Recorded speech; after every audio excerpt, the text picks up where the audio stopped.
Jau nuo 2 klasės neformalaus švietimo užsiėmimų žingsnelis į ekonomiką metu mes daug kalbame apie pinigus ir jų taupymą. Šią vasarą atlikome praktinę užduotį. Nusistatėme finansinį tikslą, sugalvojome, kokį daiktą norėsime įsigyti ir jam taupėme. Reikėjo daug valios. Savo patirtimi ir įspūdžiais pasidalinome klasės svetainėje. Išrinkome 5 populiariausius taupymo būdus. Pinigus dėti į kiaulę taupyklę. Mums tėveliai duoda dienpinigių, tai kas lieka nuo pietų metame į taupyklę. Vieni tai darome kasdieną, kiti savaitės pabaigoje. Taupyti vadinasi mažiau leisti, mažiau ir naudoti. Tai yra mažiau kalbėti telefonu, kad nereikėtų dažnai pirkti sąskaitų papildymų. Mažiau pirkti ledų, saldumynų, nes ir odontologo paslaugos kainuoja. Daugiau pirkti akcijų ir didžiųjų išpardavimų metu ir tik būtinas prekes. Namuose naudoti elektrą taupančias lemputes, išeinant iš kambario užgesinti šviesą. Į mokyklą eiti pėsčiomis.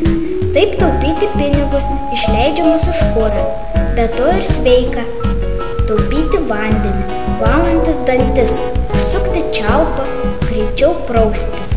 Į lėkštę įsidėti tiek maisto, kiek suvalgysi, kad nereikėtų išmesti. Saugoti savo daiktus, žaislus, kad nereikėtų vis naujų pirkti.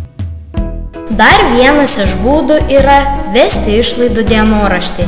Jame matosi, kur daugiausiai išleidžiama pinigų.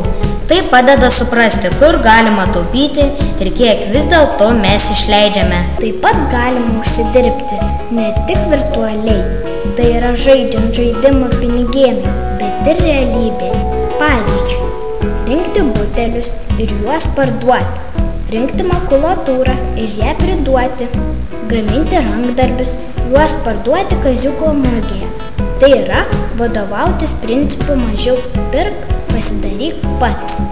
Artimiesiems padėti nudirbti darbus, pavyzdžiui, nupjauti žolę, sugrėbti lapus, sutvarkyti kambarius, išnešti šiukšles, išpurtyti kilimą, nukasti sniegą, nuplauti automobilį, padėti ruošti valgį ir panašiai.